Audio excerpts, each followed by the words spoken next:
Ms. Deepika Wijesuriya, CEO, Penguin Shipping Pvt Ltd, and Executive Committee Member, CASA.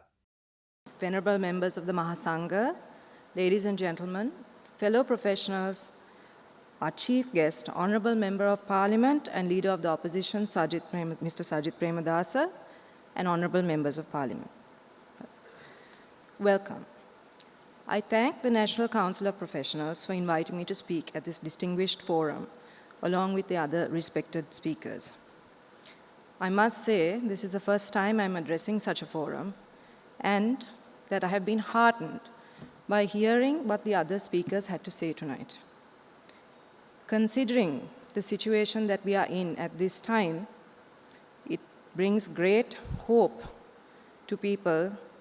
It would bring great hope to people if they could hear what was discussed today all over. Active engagement with professionals at the grassroots level of society is necessary for a well-rounded perspective to guide decision makers in the intricacies of creating government policy, to bridge the barrier that is created between those elected and the people after taking office. My industry, for example, the maritime industry, has long looked forward to the development of a comprehensive and consistent policy with long-term vision to be able to realize the dream of capitalizing on Sri Lanka's famed strategic position along the eastern and western sea routes to become a regional shipping hub that is competitive and on par with other regional ports, shipping being the backbone of the development of any country. So the importance of developing policy in consultation with industry professionals through their associations, including SMEs of each industry, and reaching down to the grassroots levels of society, they cannot be stressed enough. Our country, throughout history, has been described by many names, such as the Pearl of the Indian Ocean, to reflect an abundant image of the promise its strategic position, natural resources, and extraordinary beauty hold. But we as a nation haven't been able to really harness its full potential. It was recognized throughout history by traders and colonists, and unfortunately, from being in an extremely fortunate situation at independence, 74 years of independence, and this is where we find ourselves now. Why? The reality is that in Sri Lanka, the manipulation of the popular vote is what takes away the very agency of the people. The parliamentary system is open to degradation with the high cost of election campaigning, allowing for unsuitable, opportunistic individuals without experience, capability, or even the intention to work towards the greater good of the people to come in.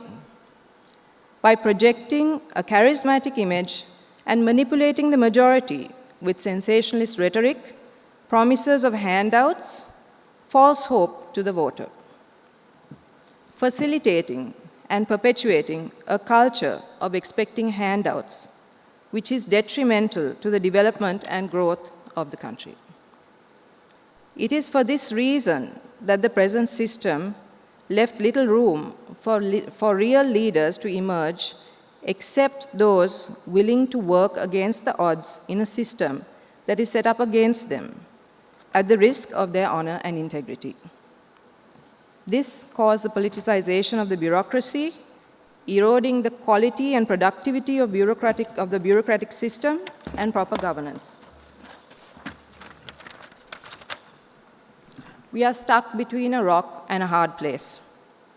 Our country is at threat of being cut off from global trade by the inability to remit forex out of the country through the local banking system and reduced inward remittances. We have been left to stand alone, from the industry leader to the daily wage earner with our depreciating rupee.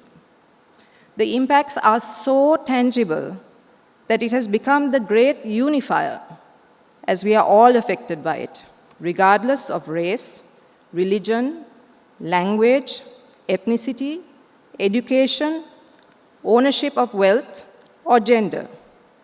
like in the description of universal franchise, which, for the first time, has caused people to call out in one voice for real change. I hope this unity will last in the face of the most challenging times to come.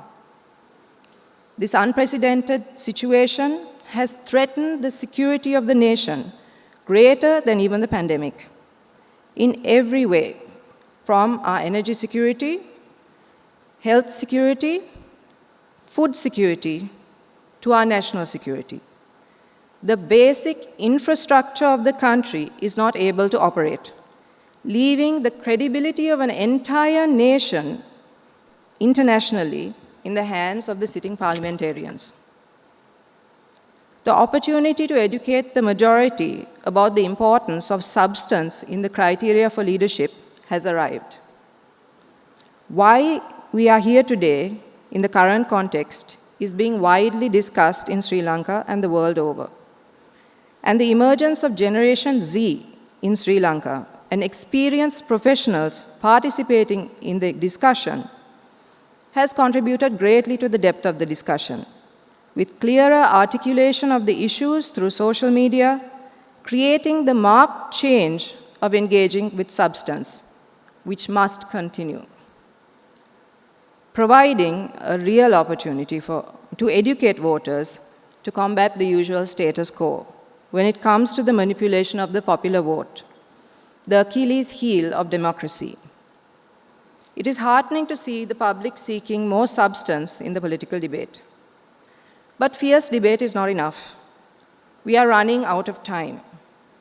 Each day that passes is a day closer to when the suffering of the people, and especially those out of Colombo, reach unbearable levels and the risk of anarchy, which can cause serious damage to the economy and to the people of this country.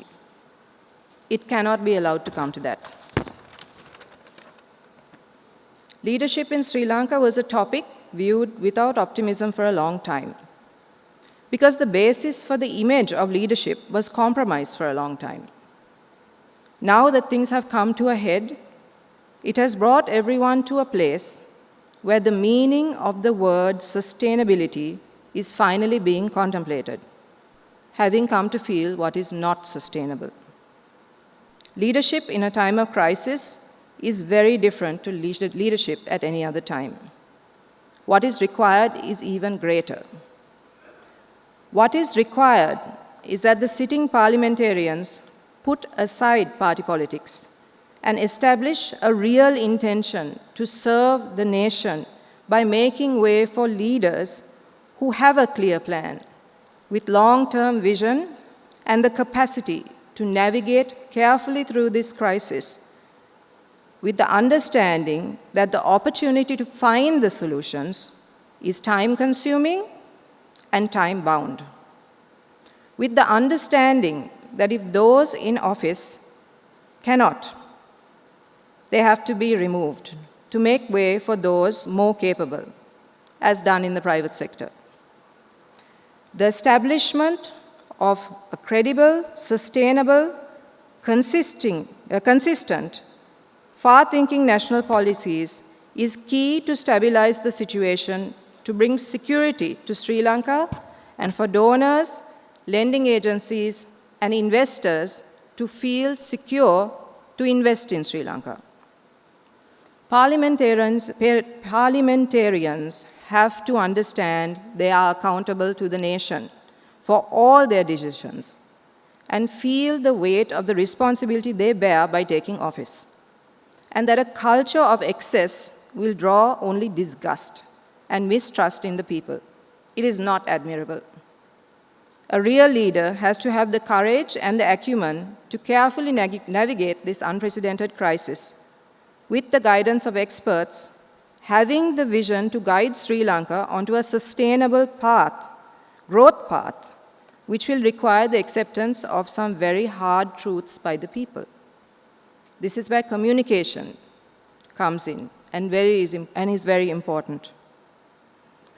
As the nation will have to understand there will be no quick fix to this crisis. And that we will have to work together with a government who will have to depoliticize the bureaucracy as a whole and educate the people on the need to increase productivity, moving away from a culture of expecting handouts, state institutions that are ineffective, state corporations that are a burden to the state, to one where people can learn to take pride in their work and feel invested in the outcome to increase productivity and revenue generation to be able to come out of this crisis together. That is the leadership that is required at this time. But we as a people have to come together to ask for such leadership and understand that we have to work with our leaders to do so. Thank you.